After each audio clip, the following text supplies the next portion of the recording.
I won fantasy this week. That was pretty sweet. Did you? How many leagues do you have, Devon? I only have one, but I did play some. That's the way to do it. I played some DraftKings too, and I think I won like $90. So that was Nice. I thought you were going to see you won that million, that cool million. Do you think he would be on the podcast the day after he won $1 million pool on DraftKings? Yeah. He'd be like, I still want to see Dave and Shane.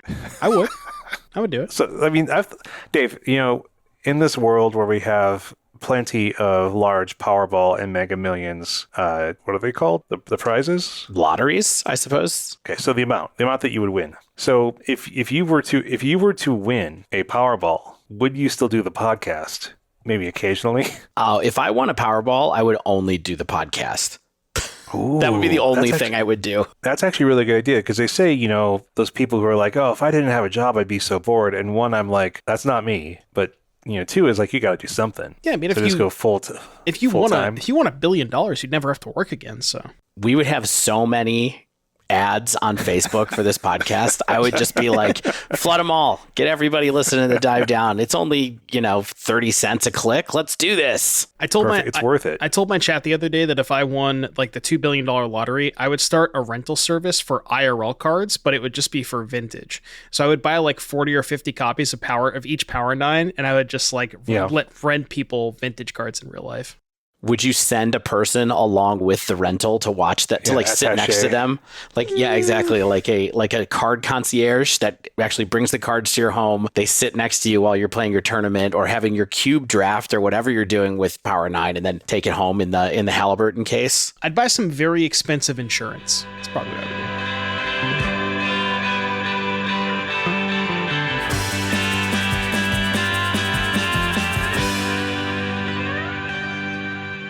Hello and welcome to episode 248 of the Dive Down, brought to you by the Card Concierge, a new service provided by Devon O'Donnell. This is a Magic the Gathering podcast focused on the latest decks, trends, and strategies. For the casual spike, my name is Shane here in Denver, Colorado. With me on the line from New England, it's Devon O'Donnell, aka Doomwake. It's me, Dave. I feel like I don't know if you've been catching the stream or my videos recently, but I've been really into Vannifar and Pioneer. I have seen on Twitter. I've been loving that deck. It's been really sweet. Did we solve it? Is it happening? I will say Agatha's Soul Cauldron is a messed up card. Yeah. It's like there's so many lines where they just kill your Vannifar and you're like, okay, I have a Cauldron. You're dead anyways. I really want to buy some of those cards. I've opened 2 boxes of Eldraine and got 0 Cauldrons. That's and we're here to talk about another set anyway, but I do really want to play. I really want to play Hardened Scales too, and I just think I just need to bite the bullet and just get them from one of our friends. It's not going down anytime soon. I can't believe that either. That's what I was waiting for. It's crazy. It's a cool card. EDH, man. And with us from the Second City, it's the Godfather Dave Harburger. I want everyone to know, I know everyone was really worried about this, but I lubed the headset. So maybe we don't ever have to talk about this again, but the headset has been lubed. I used a thing called Dry Lube that I got at Home Depot that I think is somewhere between WD-40 and silicone. But Shane, do you approve of the use of Dry Lube? See, I think that sounds really good because I don't think you want, you don't want too much, goop building up in those hinges. I mean, I don't want any goop, to be honest, but that's for my other podcast. The things that it said that made me buy this particular lube product was... I'm glad we're going on this road. It said that it was good for saw blades, like power saw blades and shovel blades as well, which I never knew I would need to lube a shovel blade, perhaps. And also, it also said ropes, twine. I was like, this seems great. This is what I'm getting. What articulation does a shovel have? I think it's just to make the blade go into the dirt faster. I don't know. Yeah. You ever sit at home up late, shining your shovel, lubricating your shovel? Yeah. Well, there's 2 kinds of people in this world. There's the people who hold the podcasts and the people who hold the shovels. Which one will you be when the time comes? Let me tell you a little bit about Heavy Play. Yeah. A newish card gaming accessories brand that will improve your gameplay and your game day. Devon's giving me a thumbs up because he knows that their playmats, deck boxes, and card sleeves feature enhanced ergonomics, mobility, and protection. The unique EquipMag system allows you to magnetically attach, bundle, and carry all of your gear together. It's all in a ABC, single hand. friends, ABC. ABCs. Now, Randy does not have L on his list, which is lubricate. I wouldn't recommend doing that with your magic cards, even with LABC. dry lube, to be clear. Yeah, dry LABC. lube the cases, they open smoothly, but the dry lube lets them maintain their snappiness. I guess it could be D. It'd be A, attach, B, bundle, C, carry, D, dry lube. Yeah, perfect. Okay.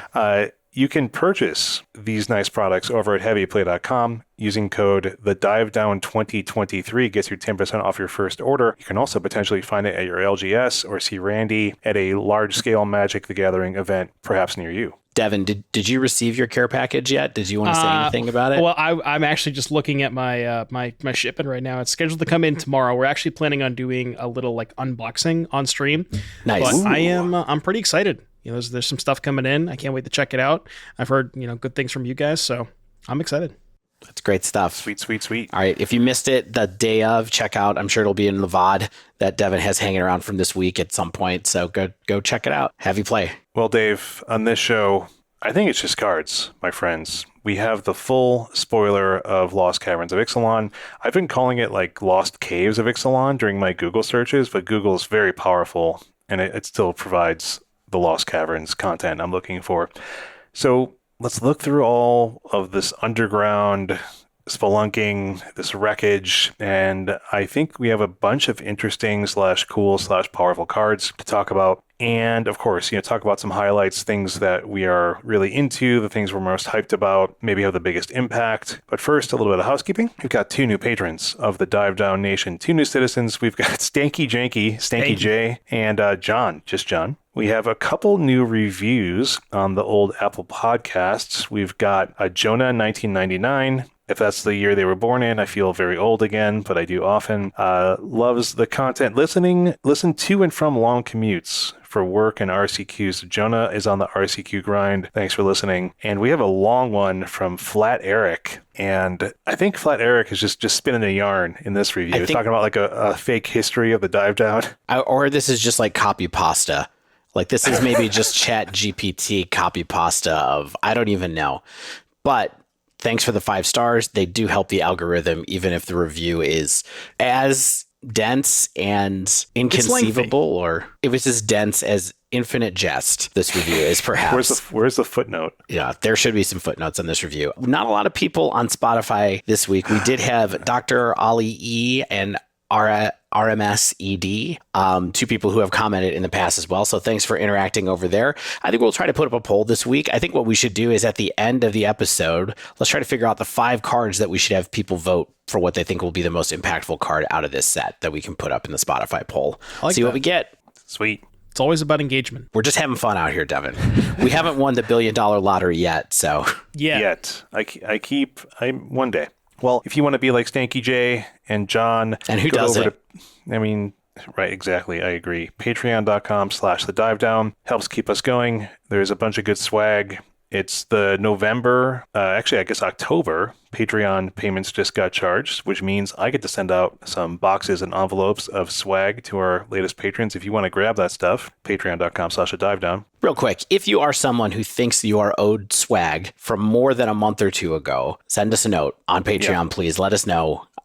We believe we're caught up to at least the last 2 months. And if you want to get something at the store, thedivedown.com/store. Mana Traders, of course, gets 10% off of your first 2 months of that awesome Magic the Gathering online rental service using code TheDiveDown23. All right, we made it. Let's talk about more it. Cards. Devon. Before we get started, one thing real quick, because I know we had talked about this last week with the 1,000-year calendar. Whatever we talked about does not work. So I basically misread the card. So I just want to be real clear. It's whatever you 2 talked about at the very beginning of that correct, discussion. yes.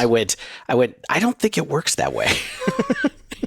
Yeah. Well, there's no untap phase. right, yeah. There is an untap step, and neither player gets priority during that. So my general understanding was like, I'm in the untap phase. I can do a lot of stuff here. And obviously that's a little bit maybe too powerful, too broken, could lead to some stuff you don't want to have happening. So it makes sense. Yeah. All right. So we're going to talk about the second half of the set, now that the full set is spoiled, of Lost Caverns of Ixalan. You know what? I didn't know how to organize these cards, so they are organized in my favorite way, which is by mana value, starting with 0. We're going to work our way up. That's the way to really gauge a card's potential, right? Devon. Usually the cheaper cards are better anyways. So. Right. Exactly. The cheaper cards are better. And occasionally like an 8-drop is good because we know it's a reanimation target or something like that. Like that's how the world works.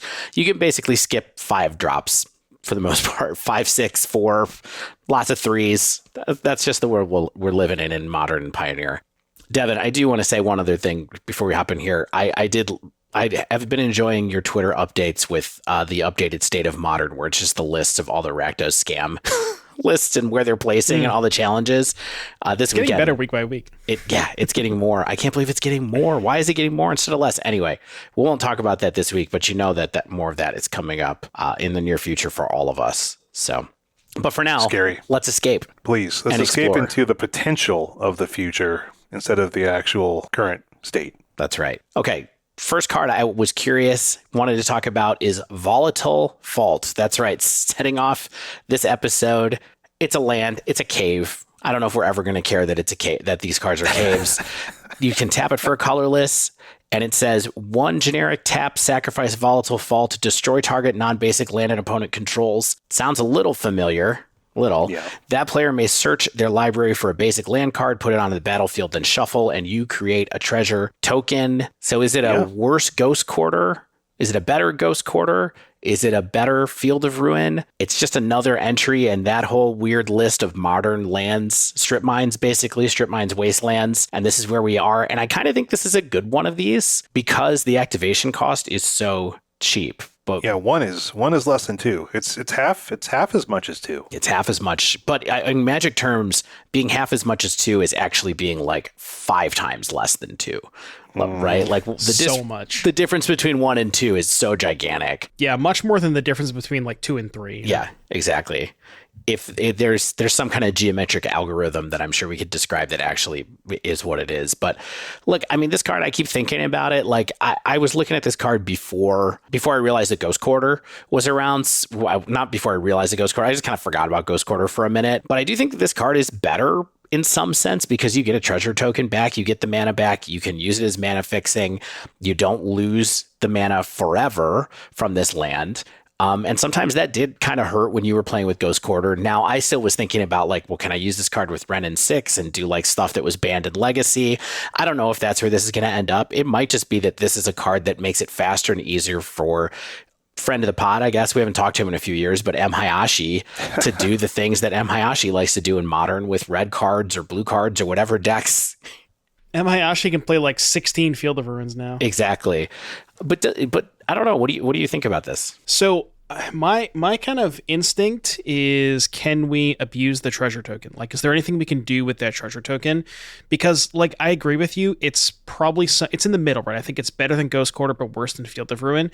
But I was kind of thinking this application with creativity. Now, maybe not in Modern, because the creativity decks in Modern play the Dwarven Mine. So you need a lot of mountains, and this doesn't, you have to lose the land. It's not a mountain itself. But like in Pioneer creativity, this giving you a treasure token, and it also kills Nykthos but they get to replace it. But it removes Nykthos for relatively cheap, so maybe it could be good in Pioneer creativity. I love it. Yeah, I definitely, Devon, you're always thinking about the best way to utilize all the things that come out of the card individually. And yeah, finding a special use for that token other than just not losing mana with it totally makes sense to me. Yeah, I think this card is solid. It's a good little role player, good little potential piece of tech. I like it. So what's next? I've got a land. Okay. Echoing Deeps, another cave. You may have Echoing Deeps ETB tapped as a copy of any land card in a graveyard, except it's a cave in addition to its other types. So this is where I have this whole idea for a cave tribal deck. We call it Typal now. Yeah, Typal, excuse me. Kindred? Kindred. No, it's Kindred. Yes, Kindred. So no, it's not actually the cave. You can also tap to add colorless, but this is basically 8 Saga. So let's let you play more sagas. So this is the one thing that I was looking at this card for a while, and then I was like, well, Vesuva exists, and this card is just kind of worse than Vesuva probably because it's hard to get lands into your graveyard, but I didn't think about applying it with Saga, which is kind of interesting. Yeah, I mean, I don't know if you need 8 Saga, but it's an option now. The Well, here's the other thing that I was kind of thinking about with this. So there's the green card that we talked about, the amulet card, Spelunking. So there's kind of a cool thing you can do with Spelunking plus Lotus Field, because it makes Lotus Field enter the battlefield untapped. So you can, like, say, have a Spelunking in play, you play a Lotus Field, it comes into play untapped, you float the Lotus Field mana, you sacrifice the Lotus Field, and then if you have a way to put additional land into play, you can play Echoing Deeps, copy the Lotus Field, you still get it into play untapped because of the Spelunking, but the Lotus Field goes to the graveyard by, sacrificing itself. So maybe there's some kind of weird, niche combo deck with Lotus Field and Spelunking. I don't exactly know what it looks like in Pioneer, but that's kind of like the main application that I could see with this. Using every part of the buffalo yet again. I mean, it's always all about Lotus Field, right? When you come to these lands that copy lands or do things to lands, we always go back to Lotus Field in this day and age. Or Saga. I guess that's the other one that's super good. Yeah, the other thing, like in the Lotus Field combo deck, I don't know if they have a ton of ways to mill cards over, but if they somehow get a Lotus Field in the graveyard, then they can, access it with this card. I don't know if you would want to play that, but that's their application as well. Yeah. This is totally different than Thespian Stage, though, right? Like, it's not gonna fill that role ever. Even if you were to try to craft a deck around it, I don't think it's probably just an insurance of some kind instead. Yeah, I mean, it's either just something where it's like you're really trying to abuse Saga, or you just want sort of more potential copies of it. But like, this is not a good land and it's lonesome. So, that you draw this in your opener of like your 22 land deck or something like that. You're like, well, I don't know about this one. I do have another land, though. The last land. Yeah, Restless Anchorage, which is the Azorius Restless land that I sort of briefly talked about last week, which is just, tap, add white or blue. You pay 1 blue white until end of turn. It becomes a 2/3 white and blue bird creature with flying. It's also still a land. And when it attacks, you create a map token. I think this is a fine land. I don't think it's a great land. I think it's a fine land.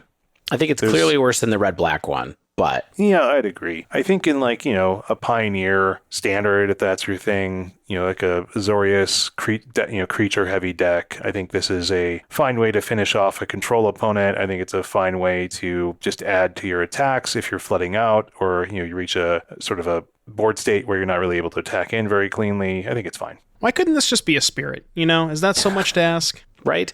There is a spirit, like a legendary spirit in this set too. It's like, so it seems like it could have been on theme to have another blue-white spirit card, but maybe that's the reason that it's not a spirit, is because we don't deserve a spirit spirit creature land. I do think that this card could potentially be good in Pioneer blue-white control. Like, they play some number of creature lands already. They play, like, I think 1 to 2 halls, and sometimes they play the white one, not very often, right? But I think this could maybe be an upgrade to like one of the other flex lands, because it's a 2/3. It blocks reasonably well and it dodges Bonecrusher Giants, so I don't hate it. But it is a deck you can't really do anything with a map token in, right? Well, you could put the map token on the creature, on the land, yeah. So yeah, it kind of feeds itself. It's Raging Ravine. We're good now. We've got it. Right. All right. Now we're moving on from the lands, and there's no 0 drops in this set for what it's worth. So we're going to move on to Phyrexian mana. 1 drops. Yep. Dusk, Rose, Reliquary was a card I was curious about. It's an artifact. As an additional cost to cast this spell, sacrifice an artifact or creature. It has Ward 2, and it says when Dusk Rose Reliquary enters the battlefield, exile target artifact or creature an opponent controls until Dusk Rose Reliquary leaves the battlefield. This card is interesting to me because sometimes in Pioneer, people play Portable Hole and occasionally even play Glass Casket. And I know that sacrificing a thing can be a problem, but Ward 2 is pretty good. Like, this is just another card that they've tacked Ward 2 onto, and I think that makes it a reasonable thing to think about.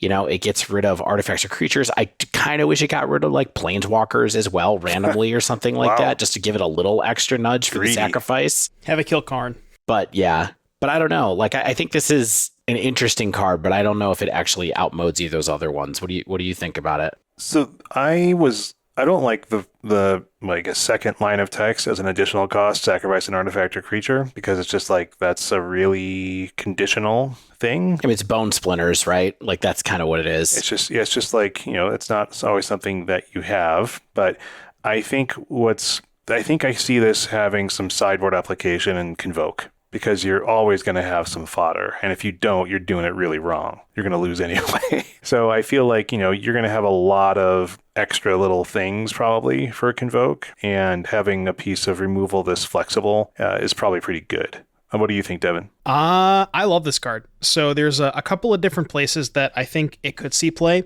I don't know if you guys remember this, but the mono green devotion deck in Pioneer used to actually splash for white at previous points. They played Portable Hole and they played Glass Casket. So because basically any Karn deck, this is just like I think a significant enough upgrade to Portable Hole, and the sacrifice an artifact or creature. Specifically with regards to mono green devotion, if you have an old growth troll in play and you sacrifice your old growth troll, you're actually plus on mana because you get the old growth troll back, you keep the devotion in play, and you get the mana back. Oof. So you could get like this weird boost of mana with the Reliquary. And then the other place I see it is like maybe some sort of like white-black deck that is already playing a bunch of things that want to go to the graveyard, like a sacrifice style strategy, especially with Bartolome, which is a card that we may discuss at some point. But yeah, like I could see application in those decks. One thing I will note about this is the additional cost is only when you cast it. So if you can cheat this into play, whether it's like, what's the card that I was thinking of, Oswald Fiddlebender or War of Invention, then you can kind of mitigate that downside as well. There you go. Ward 2 coming at you. I don't know how much the Ward 2 matters that much. You don't think so? To be honest with you, I don't know. It's like, how often are people killing Portable Hole anyways? Usually that thing just stays in the battlefield. Yeah, that's true. That's true. So the thing that makes this an upgrade to Portable Hole then is the fact that it's not bound by CMC. Yes. Yeah. Yeah, because you can kill opposing old growth trolls and that kind of stuff, whereas Portable Hole couldn't do that. Yeah. Duskrose Reliquary Unbound is the future Planeswalker version. No, that's just like the alternate art, full art version, Yeah. It's just glowing. It's got eye. It's like ascending. Yeah, it's powerful and cheap. And I think there's plenty of decks, like Devon was mentioning, that can have the condition that is not really that much of a drawback. Let's talk about goblins. Okay. Goblins. And rogues. Shane? Together at last. Or a pirate. We got a rogue and a pirate. Yeah. I'll just preface this. I don't think this card is great or even that good, but Stalactite Stalker is a menace. It costs black. It's a goblin rogue with menace 1/1. Shane, that doesn't sound very good. But wait, there's more. At the beginning of your end step, if you descended this turn, you put a 1/1 counter on it. And you can then also pay 2 and a black, sack it, and a target creature gets -X until end of turn, where X is Stalactite Stalker's power. I think this is very slow. It's just like at the beginning of your end step, if you descended, you get 1 counter. It's not like however many times you descended. It's just like, hey, you get a counter, a turn. It's slow, but I think it has some fringe application, I think. That's about it. Yeah, my weird thing about this is like, are there any decks in Modern that want a 1-mana 2/2 menace? Like if that was just the baseline and you didn't have to work for it, or even like a 1-mana 3/3, people aren't playing Wild in the Cattle that much. So I like the card. I'm just not sure exactly what deck would want this and if it's at the appropriate speed of the format. Yeah. For me, it was like, is there a Kindred deck for Pioneer that is goblins? And I know there's one that's hanging around out there a little bit.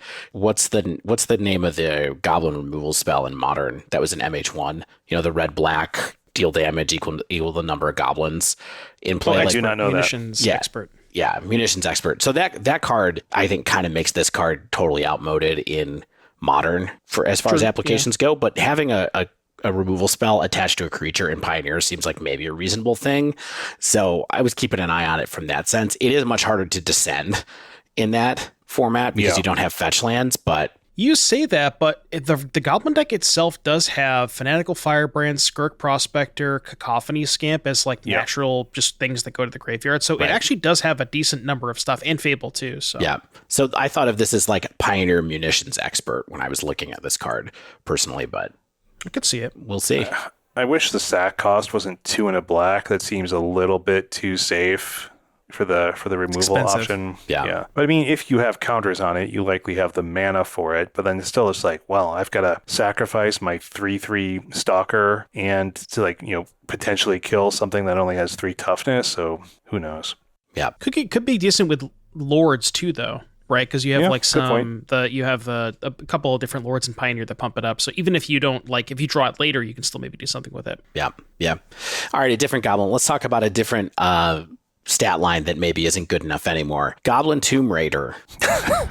For a single red. Lara Croft, eat your heart out. There's a goblin of you now. Goblin Pirate. As long as you control an artifact, Goblin Tomb Raider gets +1/+0 and has haste. It is a 1/2. It's a 1/2 for 1 goblin that can become a 2/2 for haste if you have an artifact. I thought this card, I was like, is this Goblin Guide 2023? Not really, but I think this has potential in a couple of places. We've already talked about a couple of cards that we feel like could go in this Convoke deck. Maybe this is something that you would want there if you want to have more aggro starts that you can easily turn on with the token makers in that deck. But, I don't know if that's a dimension that you want to add to this deck, if there's other things that are already better that are in this slot. But having a 2/2 haste isn't the worst thing in the world. And then on the other hand, I did look at it and go, is there some kind of modern deck that can play this with Mishra's Bauble or whatever and get some real kind of light artifact synergy going on in an aggressive red deck? And then maybe I'm doing things like animating them or throwing, what's the name of the card that does 5 damage? Shrapnel Blast. Maybe we're shrapnel blasting some artifacts and attacking with a 2/2 haster. Yeah, I like where this is going, Dave. Just aggro, shrapnel blast stuff. Those decks exist. They win from time to time. I think Devon was playing one today. Were you not playing it? Sure was. A Shrapnel Blast deck today? That was the Nazif deck. Yeah. What do you think? This one, are you more dubious of this one than the other one, or what do you think? This one's weird. I don't actually think Convoke wants a 1-mana 2/2 haste, because the thing about the Convoke 1-drops is they all come attached with another piece of thing to use with Gleeful Demolition and now Bunnicorn. So I don't really know if I see it in Convoke specifically. What I think it could be good in, there's been a deck popping up recently. It's kind of been like a Tarka red, and that has a small artifact theme for Gleeful Demolition, because Gleeful is so powerful with a Tarkus command. Mm-hmm. And that deck plays Bomat Courier, Synthesizer, Voltaren Epicure, and in that shell, that deck definitely wants a 1-mana 2/2 haste, and I can see it being good in that deck. And that's kind of where I see this being the best. There you go. All the red cards from that deck, plus a Tarkus command, basically. It is a Goblin, so you could maybe think about it, but the Goblin's deck doesn't have a lot of artifacts naturally. They kind of just have a bunch of creatures and Fables. I guess Fable makes an artifact, but and even if it was a 2/2 haste for 1 permanently, I don't think that's really what the Goblin's deck is about. They're usually about more like grindy, card advantage type stuff. We're not in the era of just attacking with 1-mana 2/2s anymore. Yeah, but we could be. Oh, yeah. Could. In certain decks. All right, Shane. I've got a red card that is about attacking. This card, to me, I was like, is this just you trying to make up for the card that you laughed at me for including in spoilers last time, or what? I thought Monstrous Rage was good. Mm-hmm. We could check the tape on that one. What'd you say, Devon? You said check the tape. Check the tape. We can roll back the MP3. The Dreadmaw's Ire, red instant. Until end of turn, target attacking creature gets 2/2 ++ and gains trample, and whenever this creature deals combat damage to a player, destroy target artifact that player controls. I think this is a fine combat trick and shatter effect combined. It's not Monstrous Rage. I don't think it has to be Monstrous Rage. I think this is going to see some sideboard play in aggressive Pioneer decks. Maybe even, it could be modern. I don't know. It's not as good as Shattering Spree or whatever, right? No, not Shattering Spree. What's the one that hurts people when you shatter? Smash. Yeah, Smash the Smithereens. Thank you. Yeah. I think this is fine. I think this is going to be a reasonably good card in limited in this format, because there are a lot of artifacts in this format. Yeah, that's mostly what I'm thinking about with this card. I'm like, wow, this is like an on theme combat trick for the limited vibe. I think it's a really good combat trick, and for limited for sure. What do you think about its Pioneer chops, Devon? I think this will be good in the sideboard of the Boros Heroic deck. Past that, probably not much else. Yeah, I'm fine with that. I don't think this is a game-changing card. I think it's a fine role player. Yeah. Decent card. I don't hate it. Like, if there's a lot of artifacts in the format, there's not really a ton of like artifact-based strategies in Pioneer right now. There's some that has some bits and pieces here and there. I guess Greasefang, but like the timing on this doesn't really work the way you want it to against Barhelion, right? So it's your Shatter kind of has to be more flexible in that regard. That's why it's a little awkward. Good point. Yeah, what artifact is sticking around beside like a Witch's Oven or something like that that's really doing damage to you? If maybe Damping Sphere, but then green can't use this. So, Yep. All right. Here's a card that confused me a little bit at first, and now I've come back around on it to thinking that it's pretty good. Tarrian Soulcleaver. It's a 1 generic mana for a legendary artifact equipment. Equipped creature has vigilance. Who cares? Whenever another artifact or creature is put into a graveyard from the battlefield, put a +1/+1 counter on equipped creature, and it has equip 2. So at first I was kind of like, is this just win more in hardened scales? And then I thought it for a little bit, and I was like, this really powers up a Walking Ballista in a way. Like, this is not Shadow Spear. Shadow Spear is a really good card. It's not going to replace it. It is also a spear or whatever. Like, we're not, we're making a spear deck now, but it's a cleaver, David. Yeah, it's searchable with Saga. It's like the only decent rare, I think, in the set that's searchable with Urza Saga. And it doesn't say descend on it. So every time any artifact or creature is put into a graveyard that includes tokens, this thing procs, as Stan likes to say. So you will get a token on something. If you have a hardened scales in play, you get 2 tokens on something. And the thing that we care about with this is 1 card in that deck, and that card is Walking Ballista. I mean, I really think that this is a card that having in your Saga package can really power up Walking Ballista. And I don't even think it has to be in hardened scales necessarily. I think this could be like, hey, we're going to put this into some kind of Heliod deck as like another way to make sure that we can go off with Ballista from a place where we didn't get our combo off or something like that. I just think it's a little better than it looks at first pass as a combo piece more than anything else.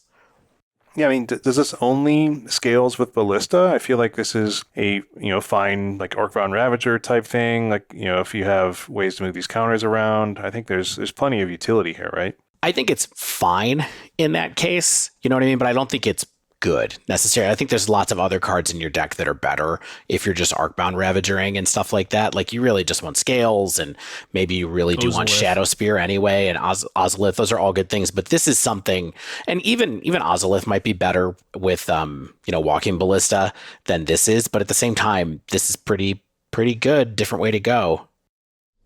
Yeah, this card also works pretty well with Ozolith, right? Because if you have I'm assuming Magical Christmas Land, but if you have Arcbound Ravager, Ozolith, and this card, then all of your artifacts are basically 3 counters, right? Because you get 1 from the Ravager, 1 from this, and then 1 on the Ozolith. Mm-hmm. So I don't know. I mean, yeah, it could be potential, like you said, it's like a 1-of or something. It's like maybe good in very specific situations where maybe the other cards could be a little bit worse. So I could see it. Maybe even in Pioneer too, because I've been looking at if you combine this with Bartolome, mm-hmm. you can actually go kind of deep with that, like combining with the Ozolith too, because you can play that card in Pioneer. Oh, interesting one. Nice. You can play both of them in Pioneer if you want to, right? Yeah. Either Ozolith. Unfortunately, Dave, we're missing a very important card in Pioneer. Walking Ballista? Yeah. Yeah. Sad. Yeah. You know what? I think we're all better off for it for now. Maybe someday the power level will rise enough for that card to come back, but not right now. Now, Devon. Just ban Heliod. What's that? Just ban Heliod? Just ban Heliod. Yeah. All right, Devon, I want to give you a card to take a look at. What's the card that you threw in the file here? Oh, Subterranean Schooner. Man, I have not heard a lot of people talking about this card, and I absolutely love this one. So this is it's the fixed Smuggler's Copter, if you want to call it that. Yeah. So it's blue and a colorless artifact vehicle. It's a 3/4. Whenever it attacks, target creature that crewed it this turn explores, and its crew cost is only 1. Yeah. So extremely, very small crew cost, 4 toughness, 3 power for 2 mana. Body's great, gets you, it's not quite, obviously it's not as good as draw a card, it's not as good as loot, but explore is still decent. It helps you find, you can hit land drops, it helps you find gas later in the game, and it just, the crew cost is so small, it helps smooth out your draws. I don't know exactly what this card goes into because it is blue. Yes. That's a little bit awkward, but I do love this card. Yeah, that was my big problem with it. Dave had it in the notes last week. We didn't get to the Boats component of the episode, but that was my thing too. It's this is a cool card, but they obviously gave it a color to make it not, Looter Schooner. Looter Schooner. I mean, to me, it makes me think a little bit about that 1/1 that made a map token that we talked about last week. It's that's not a bad little curve to get going on there, and some kind of blue bad creatures flying deck, which I love that particular archetype. Yeah, I mean, I of course I wish that this had flying, but then it would just be way too good because then it would just be Looter Scooter. So I don't know. Does it ever go in Spirits? Is that a crazy idea? Spirits kind of wants to play a bunch of flash stuff and hold up its mana. Yeah, that's true. Yeah. What I kind of, now that I'm thinking about it a little bit more, I actually kind of like this in some sort of like, I've been played a couple of times. There's like a blue-white artifact deck that plays Machiko's Reign of Truth and some other like Patchwork Automaton and stuff like that. But you can play the new card that you talked about, the Siren, which is the blue 1/1 flyer, because that card is sick where it gives you an artifact for install artifact, and it's a 1/1 flyer for 1, which is really good with Machiko's Reign of Truth. And this is an artifact for Machiko's and all of your other artifact payoff cards. So maybe that could be the best home for it that I can see right now. But yeah, this card, it's just like, it's a lot of stats. You know, if there's ever a blue deck that wants to attack, this one has to be, this card should be like a shoe-in that deck. Yeah. Yeah, I mean, I think it's a cool card. I think it's well statted, well designed, like an attractive card, and I'll be curious to see if it ends up somewhere. Yeah, imagine if this was 2 colorless, though. That'd be good. Make every aggressive deck in every color a little bit better. I've got a card, Dauntless Dismantler. That's like an antler, but it dismantles it. 1 and a white for a 1/4 human artificer. Artifacts your opponents control, ETB tapped. You can pay XX white, sacrifice Dauntless Dismantler, and you destroy each artifact with mana value X. I think this is an interesting hate piece in that it both disrupts if you play it early and destroys if you did not draw it early. It might be too late at that point, but I think it's got some flexibility here that I like in a hate piece like this. I like it. It's a 1/4 too. It doesn't die to a lot of stuff. Yeah. It's the stats that make it possible. I think the fact that it's got a giant toughness like that, it doesn't even die to Lightning Bolt. Like, yeah, and if they spend a piece of removal on it, I mean, it's just like, you know, a 1-for-1, but that's not really a very insightful comment I just had there, but it exists. That commentary exists on the internet forever. It's there. Yeah, people are going to comment on that. I'll be honest with you, I didn't even know that this card had the first line of text, artifacts your opponent control enter the battlefield tapped, until 2 minutes ago when you just read that line of text to me. When I saw this card, I saw the XX white sack, and I was like, oh, that's good against Urza Saga tokens and all this stuff. I didn't even realize that it had that first line of text, so...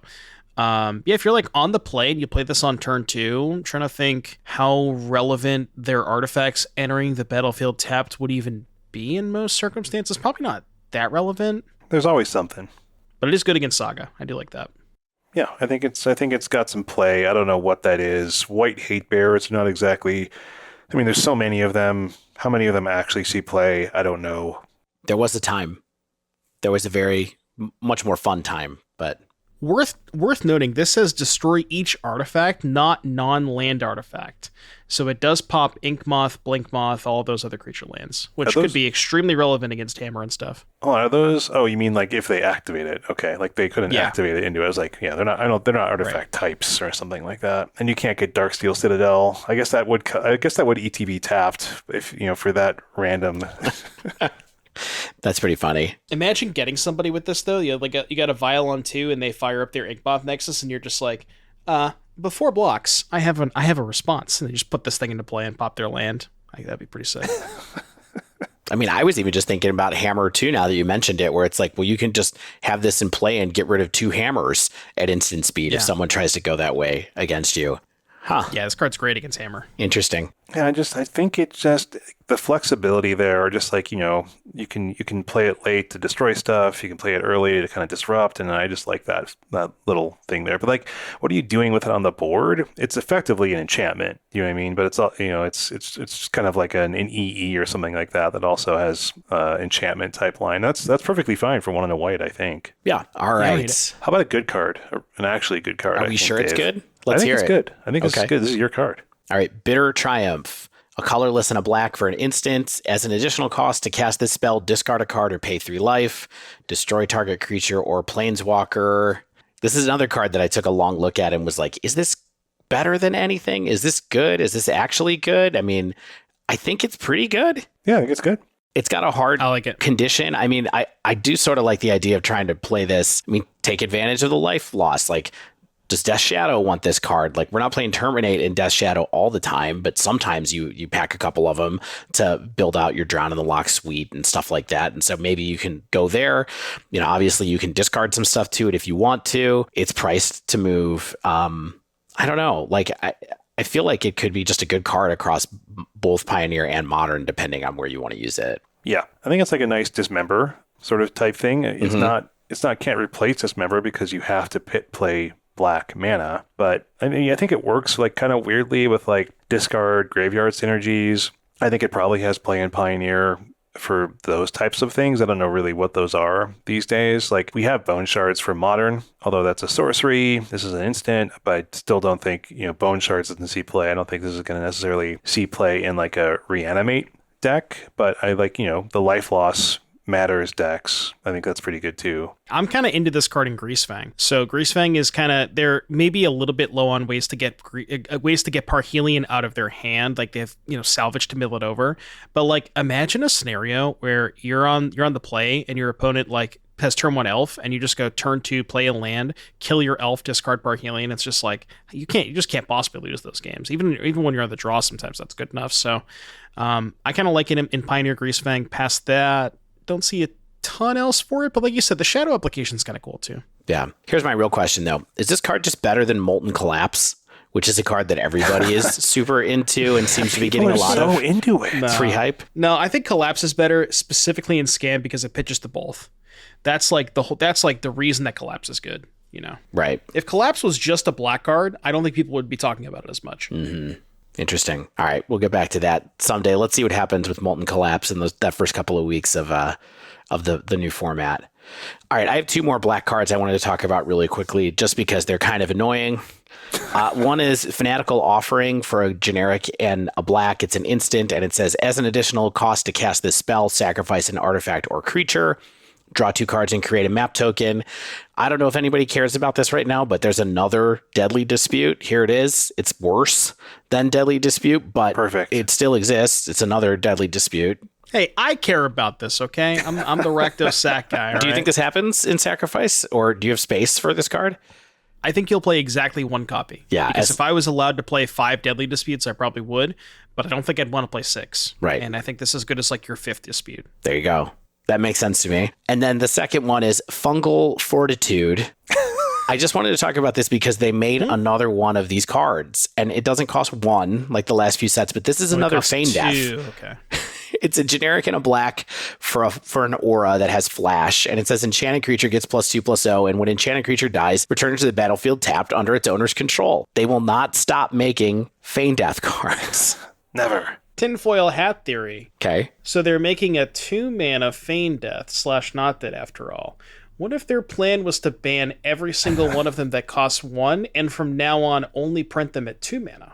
I mean, look, I kind of love that as a way out of the current situation in Modern. It's just like ban all these cards that nobody cares about. But I think we're uncovering some deep trauma that people have associated with Fury right now as well in discussion, and grief. So we'll see where these ban discussions go. But it would certainly be funny if they were like, well, we have to ban 5 commons for no other reason, just to keep this like these 2 mythics in play. But you can have a 2-mana one. Yeah, 2-mana one's fine. If you want to do that stuff on turn 2, hey, I'm okay with that. Yeah, exactly. You'll die in Modern. You won't win anymore. True. But all right. Last 2-drop we have Zoyowa's Justice, a generic and a red for an instant. The owner of target artifact or creature with mana value 1 or greater shuffles it into their library. This is like impossible to parse what this is saying. Then that player discovers X, Devon. where X is the mana value. I don't know how this card can be broken, but I just feel like I just wanted to put it in here because, when we talked about Tybalt's Trickery on the podcast when it was spoiled, we were like, maybe this is like a weird counterspell that Prowess can use. And I just wanted to say, this card... We're covering our bases. Exactly. This card to me, like, has my antenna up a little bit where I'm just like, somebody's going to figure out something with this card, right? Probably. Maybe. I mean, if you think about it, if you go like Fury Pitch, Fury Pitch, trigger, evoke trigger on the stack, Justice, this. I don't know where that gets you because you can just hit another Justice, right? You could definitely hit another Justice. Yeah, that's kind of the problem there. So it's like, I guess the fixed Tybalt's Trickery, yeah. I don't know. What happens if you hit another Justice, though, and there's no targets? I guess you just fizzle. Yeah, because there's no targets, so you can't cast it, so... yeah, I don't know. Like, it goes in your hand. That's what it does. Is it goes in your hand. It goes in your hand because it's Discover. Okay. Right. Yeah, it's hard to break this because, like, ideally you want to be hitting expensive permanents, right? Expensive, like, 5 or 6 mana permanents with it. But in and of itself, it costs 2 mana, so you can just hit another copy of it. That's the awkward part. So I actually kind of think it might be unbreakable, which is, I guess, a good thing. That's good. This card did make me go look at Reddit /MTGTCG, or like I looked at the main Magic subreddit for the first time maybe in my life, and then was like, okay, I'm going to leave now just to see if people had any ideas, if there's anything obvious that I was missing. But it was a lot of people just saying the same thing I'm saying, which is like, someone's going to figure out how to do something with this. Maybe it's you, Dave. Thankfully, we did not lose Dave to the depths of Reddit. Yeah, have at it, internet. It was a fun vacation for a minute. All right. On to 3-drops. We only have 2 3-drops. And Devon, I would love to talk about the one that you have here first. You want to do mine first? Yes. All right, I would love to. Sentinel of the Nameless City. Sentinel of the Primeval City. 3 mana for a 3/4 Vigilance. When it enters the battlefield or attacks, stop me if you've heard that line of text before, create a map token. So this is kind of like Primeval Map Titan-ish. I like this card a lot because, so in the Pioneer decks, like the Llanowar Elf decks, like this is obviously very powerful on turn 2. I get if your elf survives, you should probably be winning those games anyways. But kind of the concept behind this is the body's really good, right? It 3/4 doesn't die to a lot of the red base removal dodges Fiery Impulse, which is pretty important. And one problem that the Llanowar Elf decks have is later in the game, they don't really have a way to utilize Llanowar Elves. Like they're just kind of, for the most part, just blank pieces of cardboard. And this is kind of a way where if you have this thing and attack a couple of times, make a couple of map tokens, you can just turn your elf into a potential threat later in the game. And that's kind of why I like this card. So when you say Llanowar Elf decks, you're talking about boats, basically, right? Yeah. Oh, yeah. Aggressive Llanowar Elf decks, yeah. Yeah. Not mono green. Yeah. I mean, I like it. It's a good body. There's a lot of competition in that deck at the 3-drop spot, for example, though, right? So the question is like, how many of these would you want to try? Because some of those, I mean, those cards are like amazing, because you're talking about, I'm doing so bad at card names today, but you're talking about like the werewolf that gives everything haste, and you're talking about the huntsman's guy, the new saga. Like there's a lot of stuff there, but. Do you think this card could be like a playset, or do you think this is like a couple of to help upgrade your elves and that's what it is? Well, the nice thing about Huntsman's Redemption is you can get away with playing a bunch of one-ofs and then have access to it when you want it to. So like the build of red-green that I've been playing recently is just 4 Huntsmans, 4 Stormseeker, because those are the 2 best 3-drops, and then a bunch of tutor targets. So there's like 1 Miglaws, 1 Voldaren Thrillseeker, 1 Lovestruck Beast, all this kind of stuff. And I think it's good in kind of that tutor package because you don't want a ton of copies. But I think it's nice to have, like, if you draw, let's say like turn 4 and you have an extra elf or something and you want to get this thing, make a map token. It's also like kind of a sick curve with Stormseeker because you go play it, make a map token, target it with Stormseeker, attack, make a map token, and then you can like use the maps post combat if you have extra mana left over. So yeah, I could see it like as mostly just like a 1 or a 2 of probably. Cool utility piece. A 3/4 for 3 with Vigilance is pretty good on its own anyway, so that's good. Shane is unconvinced. Shane doesn't like it. I mean, we'll see. I don't hate it. I like 3 mana 3/4s with Vigilance. Let's do it. But how do you feel, Shane, about weird 3 mana value enchantments? Yeah. Oh, this card is so weird. That make a pirate when it comes into play. Okay. And I'm talking about Corpses of the Lost. Oh, my favorite Doors song. 2 generic and a black for an enchantment. Skeletons you control get +1/+0 and have haste. And then it says when Corpses of the Lost enter the battlefield, create a 2/2 black skeleton pirate creature token.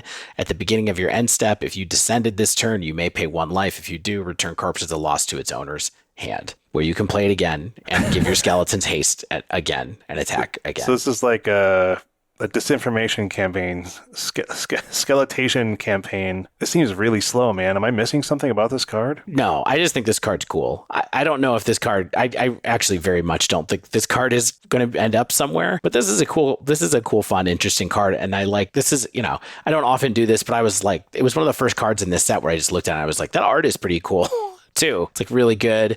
I don't know. At any rate, I thought this card was interesting, and I just wanted to put an asterisk on it because I'm like, maybe something could be a thing someday with this, but probably not. So I actually, funny enough, when I first saw this card, what kind of came to mind was not casting it over and over again, but if there are enough playable skeletons, just having this as like blanket +1/+0 haste sounds kind of cool. Turns out, as you probably would have guessed, there's not a lot of good skeletons that are legal in Pioneer, so we might have to shelf this one for a little bit. Is Gutterbones a skeleton? Is he a zombie? Is Dave going to look and see what skeletons are legal? They're bad. I'm looking at skeletons that are legal in Pioneer. Wow, there is only 7. There's not a lot. Legal skeletons in Pioneer. What are they, Dave? I want them listed individually. It might be, actually, hang on a second. I don't think I did this right. And we've got time, so I'm just going to do this real quick. So I'm on the type line, I'm going to have skeleton. I think it just looked in the name. Legal Pioneer. Because 8 seems impossible for how many sets there are. Yeah, no, there's 28 cards. Please read them individually. Yeah. Guess what? They're all bad. There's a couple of like okay 1-drops. If you sort by mana value, there's like Cult Conscript, Gutterbones. Those both have 2 power for 1 mana. The 2-drops is where you kind of... So the funny thing about skeletons is they're all basically 2 mana 1/1s because they all regenerate for some amount of mana. And you can't really just fill your deck with a bunch of 2 mana 1/1s. What if you go a different way with this, though, and you just play Flame Skull and Demi-Lich? And there you have, just because the art is so metal. And then you have Corpses of the Lost with its like happening. And then you're doing Flying Skeletons and also one that responds to instants and sorceries that you can't actually trigger. No? Yes. I love where this is going. Devon, most importantly, what album would you listen to while playing your Skeleton Kindred deck in Pioneer on your stream? Put you on the spot there, I know. I don't know. Think about that. Come back to this. This is important. All right. I would listen to Emotion by Carly Rae Jepsen. That's just me. What Anthrax album is Skeletons in the Closet on? Oh, I don't know. I only really This is because I was like not a true Anthrax fan at all. I just listened to Sound of White Noise a lot. Yeah, I did too when I was a kid for some reason. Well, that's because Only was like a single a very good single when we were in like 6th or 7th grade. That whole album was so good, though. I listened to a lot of Sound of White Noise. For what it's worth, it's on Among the Living, so that would be my answer. Oh, yeah. That was my friends who were more into metal in general. I definitely know that they listened to that album. Cool story about, listening to metal in the 90s. Yeah. All right. I think we're coming kind of towards the end of the cards that we had in mind for the sets. I would like to talk about Bloodletter of Aclazotz. Yeah. Which is a generic and 3 black. Generic, black. Flying 2/4. If an opponent would lose life during your turn, they lose twice that much instead. Okay, so I think that this card is clearly some EDH catnip. Sure about that? It's got to be. Yes, I'm pretty sure. Because I play Oloro in EDH, and so that does some stuff for sure. But tell me where you think it fits for where you were thinking about, Devon. So hear me out. Okay, so people look at this card and they see 3 mana for a 2/4 flyer. Right. 4 mana for a 2/4 flyer, in fact. It's a 4 mana flyer. 4 mana. I was looking at 3 black. That's exactly my point. It's not a 2/4 flyer. It's a 4/4 flyer. But it's not only a 4/4 flyer, it also pumps your team. Like, let's say you have a bunch of 2/2s in play. It's a 4 mana 4/4 flyer that gives all of your creatures +2/+0. Now, when you look at it that way, the card is immediately much more appealing in a constructed sense. The other thing you want to realize about this is it's a vampire. I was thinking about there's like curves you can do with, let's say you play like a Blood Tithe Harvester on turn 2, and then turn 3 you play Sorin Imperious Bloodlord, put this into play, hit them for 6 because your Blood Tithe deals double damage, right? So they take the 6 on the spot from the Blood Tithe, and also Bloodletter is kind of just insane with Sorin because Sorin, the plus or whatever, when you like sacrifice a vampire to deal them 3, lifelink. That effect on Sorin deals them 6 damage. And that's without even going to combat. You just have this thing in play and your Sorin deals 6 damage. So, I mean, there are some crazy curves that involve like this card plus Sorin and just like any other random cheap vampires. And I think this card is kind of nuts. Yeah, Sorin is a very cool walker. And anytime like a cool vampire, drops from the WotC vaults, you got to pay attention. What I like about this, though, is that it's not like some 7-mana vampire that's like your whole plan is cheating. It's like perfectly playable at 4. Yeah. Yeah, if you curve out, like if you just go Blood Tithe Harvester into, I mean, I don't know how many good 1-drop vampires there are, but I guess like Voltairean Epicure maybe, but if you go like 1-drop, 2-drop, and then just cast this on curve, you're attacking for 6 or 8 damage on turn 4. That's pretty good. This is much different than I thought it was, because this is one of those cards that I definitely just read over it and was like, great, so now I have to do something weird to do loss of life. But yeah, it says right on there, damage causes loss of life, so I don't know, I didn't even think about it all. This is just an absurd lord, basically. And it has sick art and sick flavor text. It's like, the way that I kind of look at it is it's like Hellrider, but X2. Right. Hellrider, when your stuff attacks, they deal 1 damage, but if you have a bunch of 2/2s attacking, they're taking an extra 2 damage for each of those 2/2s attacking. So it's like Flying Hellrider plus. I love this card. Let me ask you this. So we haven't talked about this card in a long time, but this is a card that's legal in Pioneer. Here it comes. It's a 1-drop. It's a vampire. It's a knight. Knight of the Ebon Legion. Ebon Legion?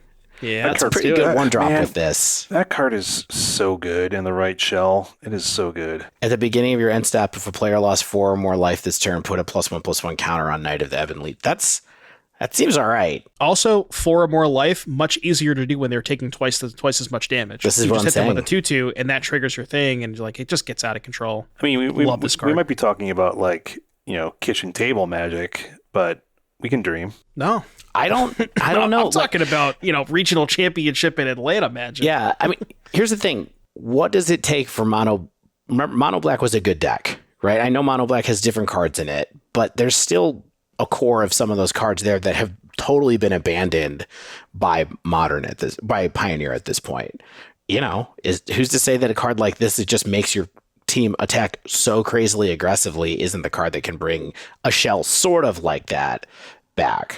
I mean, there are a lot of good black cards in Pioneer. Do a lot of damage. They recur themselves really well out of the graveyard. Not just skeletons, not just zombies, just like all kind of weird artifact things that you can get back out. Like it's a well-supported color in Pioneer, and this might be enough just to be like, you're taking a lot of damage, friend, if this thing stays on the board. Yeah, and here's the other thing too. Like we've been talking about this a little bit, like it's a vampire tribal card. But seriously, if you just took this card and put it at the top of the curve in mono black in the mono black aggro deck that existed 4 years ago in Pioneer, all of those cards are 2/1s for 1 that come back out of the graveyard. So suddenly they attack for 4 damage.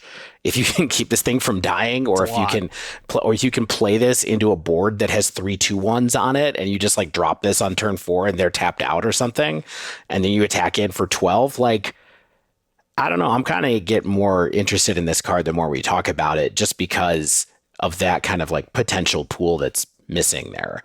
Obviously, part of the reason Mono Black was good at the time was because of Smuggler's Copter. It was like the best Smuggler's Copter deck. But the one thing that I will say about the Curve Topper, and we kind of have to have this discussion every time we talk about a new black 4-drop in Pioneer. Oh, no. We can talk about the Phyrexian in the room. It's obviously, is this card better than Shieldred? I don't know if it is, but I think that there are decks that may want this type of effect more than they would want the Shieldred type of effect. Like the body's worse, it's 4 toughness versus 5. Shieldred is more better standalone threat, but like I think specifically if you're like if especially if you're going deep with the vampire synergies, like what Sorin will be talked about, that's kind of where I like this card a lot. But yeah, just like I just think there's a lot of stuff to do with it. Yeah, good card. Deals a lot of damage. Very cool. He's got a cool flail. This is sick. Dave, there's another 4-drop on here. I don't know. I put this on here before we had a better 4-drop to talk about, but I'll talk about it. Ojer Axonil, Deepest Might, 2 red for a 4/4. It's trample. I'm not even going to read the back. It transforms and comes back as like a like it turns into a land, and then you can turn it back into itself. At any rate, it says, but what's interesting is it says if a red source you control would deal an amount of non-combat damage less than Ojer Axonil's power to an opponent, that source deals damage equal to Ojer Axonil's power instead. So I just really liked Aspiring Spike's tweet where he had it was a good tweet, a picture of this and a picture of Gutshot and a picture of Lava Dart. And I was like, those are cards I like. Can we play these cards that I like? No, we probably can't. But it is pretty funny to think that you could drop this and then be like, okay, I'm going to do 12 damage to you with Gutshots. Yeah, the rest of the tweet was like the Elmo guy with the fire. Hands, Yeah. the fire. Yeah. It's good. It's good. The Elmo guy. That's just Elmo. It's just Elmo. It is Elmo, but it's a weird camera angle on Elmo. Yeah, Elmo's looking a little bit weird, a little haggard. He's looking a little like that mascot from the Philadelphia.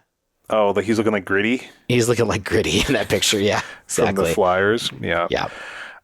So I will say, Aspiring Spike does like to bait us from time to time with these tweets. So, take the tweet with a grain of salt. This card's cool. I don't know what he was referencing. He didn't really say anything in the tweet. It's really, really cool. If you can set that up, but he said so much without saying anything at all. I don't think it could be good. It didn't occur to me that that's what people would want to do with it until I was like, because this kind of reminds me of Chandra's Incinerator for a minute, where I was like, everybody wanted that card to be good, and that card wasn't that good, and then this was like, oh yeah, well you can just play this with Gutshot, and then it's more interesting. But Goblin Fire Slinger. Oh, I like it. Yeah, just bring it in. Mog Fanatic. Let's just do Red it all. and 6? Yeah, Red and 6. Red and 6? Perfect. Wow. We're cooking with the stew here. Devon, now I feel like you're also baiting me in this discussion. Maybe. Nothing like my Unclear. 4 mana enablers. Yeah. All right.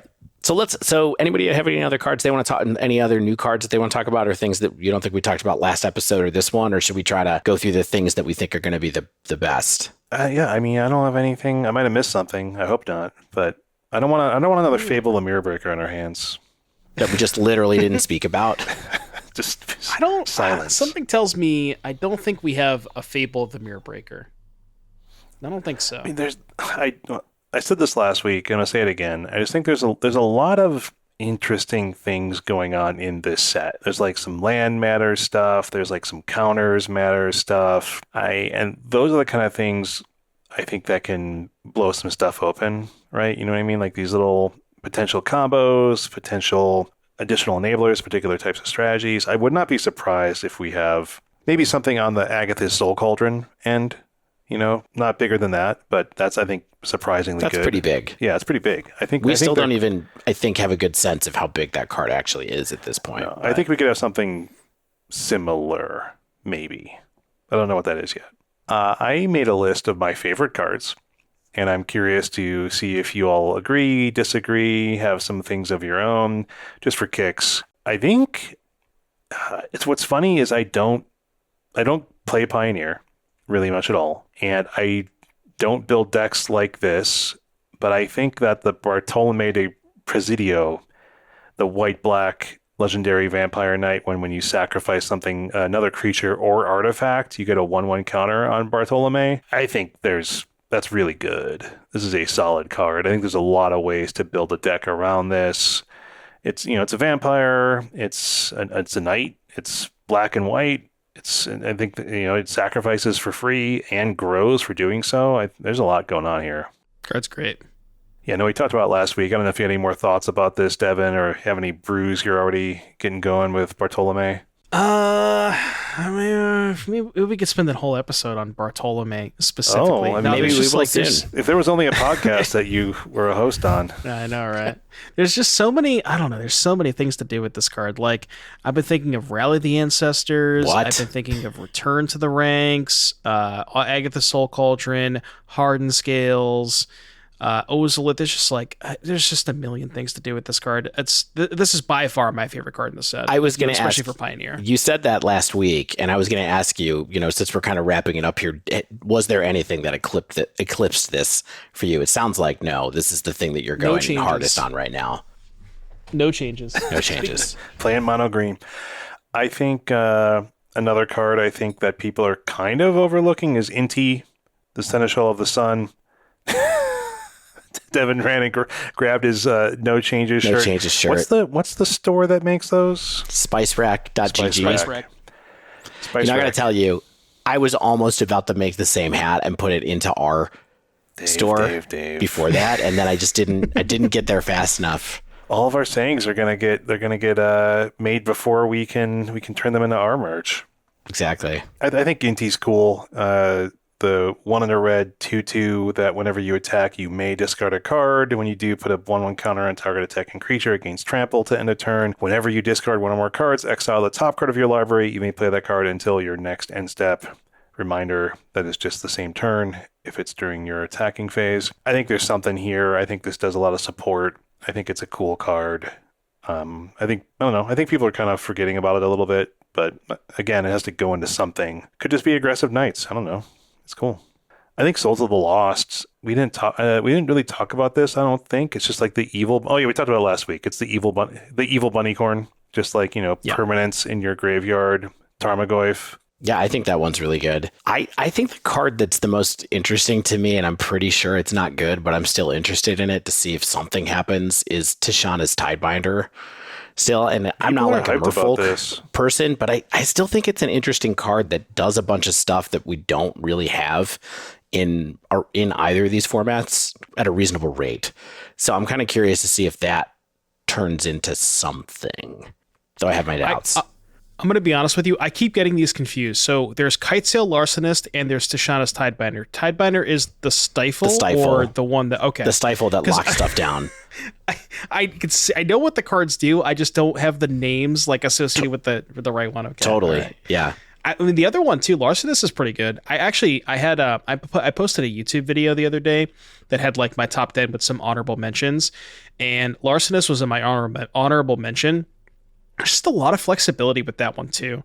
Like just being able to kill your opponent's best permanent, and then if you have some random like map token or whatever, you can just use it as a ramp spell too, and you can do both. You can do one or the other. But yeah, Tidebinder is pretty sick too. I like both those cards. Yeah, people are amped about this. I don't see myself ever casting it in my entire life, but when it gets cast against me, I'll be annoyed. You're not a merfolk guy? Oh God. I'd rather play a counter magic deck than a merfolk deck, I think. What if you played a merfolk deck with counter magic? Perfect. Perfection. There's a bunch of removal. There's a bunch of removal in the set, right? There's like the Bitter Triumph, Get Lost, Molten Collapse.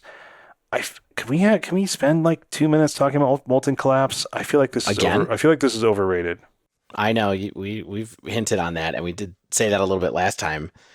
Devon, you think overrated, properly rated, underrated? I mean, people are talking about this for modern scam, and I'm like, come on. It's hard to say that it's properly rated because people kind of are, they're kind of making it seem like it's the end of the world.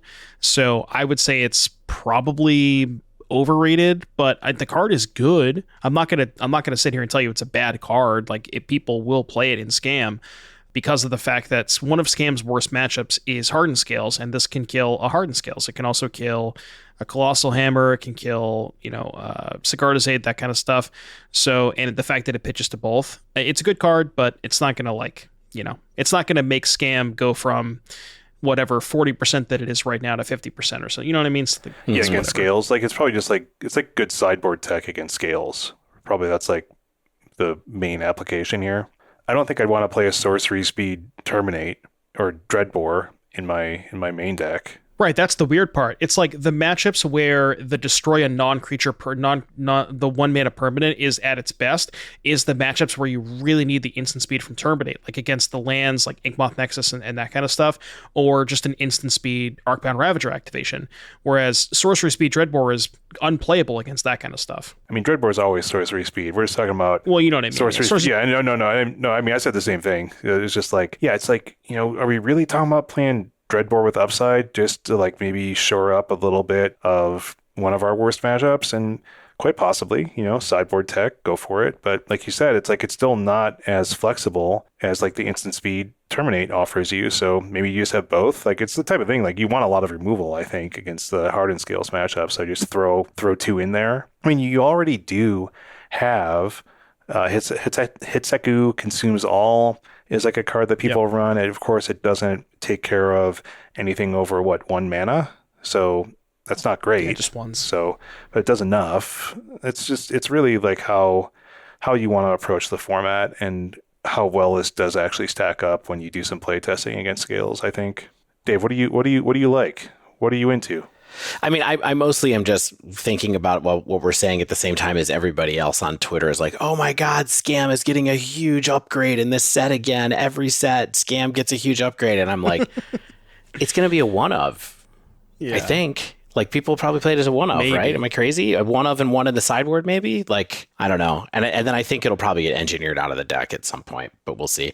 I don't know. Like, I feel like there's not a ton of slam dunks. There's cards that are cool, and I think we talked about them already. And I think the best ones, I'm probably most excited about the Bloodletter of Aclazotz. Now that Devon explained to me how it actually works, today? Let's go. I kind of feel excited about that. I'm curious to see if people can just try to play it in some aggro decks, or if it has to be vampire synergy.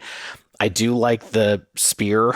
I like Tarrian Soulcleaver. I'm curious to see if that becomes a thing. I'm amped about the Bloodletter is that it's mythic, and it means I can potentially build like a black aggressive deck on Arena again because I have lots of mythic wildcards. Mythic wildcards. Yes. There you go. I guess my dark horse for this set is Squirming Emergence still. Oh, the reanimate spell that we talked about last week? Yeah, like I'm curious to see if that makes anything new and interesting happen, because I still kind of feel like it could. It's kind of a weird one to evaluate, because it's you need the best ways to enable, like, putting a bunch of stuff into your graveyard as fast as possible is usually not permanent based. Like, it's usually the Grisly Salvages and, whatever, like, Breaking and Entering, Mill Yourself for 8, that's a spell. So a lot of it is spell based. So you have to find, like, this right balance of permanents that fill your graveyard, because you need enough stuff in the graveyard to be able to get the correct descend cost or descend number for that card. So I think it's got potential, but I don't exactly know how to build with it yet. I will say there are a couple of cards that are actually pretty good that are blue cards, right, at filling your graveyard. Isn't there there's like the Merfolk's Secret Keeper, the Adventures, and the Fairy that's in the new set too, that people are playing Phoenix now. Oh, right, Picklock Prankster. Okay. Right. Yeah, because that counts as a permanent in the graveyard. You're right. Okay. Right. So there's some stuff maybe you could do there that would let you kind of skirt that. So they're permanents that are actually spells and da-da-da-da. But of course, if you play them as spells, you have to get them, or you get them into the zone later, so it's not like they go directly there. But I don't know. There's probably a couple ways around it. But I that's a card that is beyond me to know how to even consider brewing with. And so I'm just kind of watching from the sidelines, wondering if there's something cool that's going to happen. Yeah, so I mentioned earlier I had done a top 10 video with some honorable mentions specifically for Pioneer, because I don't know if there's a ton that's going to impact Modern. Just to kind of go through the top 5, it was Bartolome, Molten Collapse, Get Lost, Cavern of Souls, and the 3/4, the Sentinel, the Nameless City. Those are my top 5. Wow. One card that kind of was in honorable mention that I have not seen a ton of people talking about was Kellen. So there's a couple of cool things about Kellen, where the stat line is very important because it's a 2-mana 2/3, which means it doesn't die to Bone Crusher Giant, and that's kind of the biggest pass that you have to the biggest test that you have to pass in Pioneer, because just so many of the removal decks play it. It gets you card advantage because if you have enough stuff, it's whenever it attacks, you reveal the top card. If it's a creature with mana value 3 or less, put it into your hand. And if you're playing a humans decks with kind of the Cavern of Souls, that kind of all works itself together where you're playing a ton of creatures. So you're always, or not always, but you're more likely to hit cards off of Kellen. And then somebody mentioned the other day, you could even, I don't know if you want to do this, but you could consider playing it in Greasefang, because Greasefang is a card that you can hit that's mana value 3 or less to hit off of it. And if you miss on Greasefang, you can bin Parhelion off of it. Right. Because it puts it into the graveyard. So that could be something as well. I'm more skeptical of that. But in humans, I think this card's pretty sick. I think that Amalia Benavides Aguirre, the white-black legendary vampire, it has the gain life thing. I think 20, the power 20, destroy everything thing. Yeah, I think there's some combos people will mess with. I don't know how good they will be, but I think that is a card that one can play. Yeah. All right.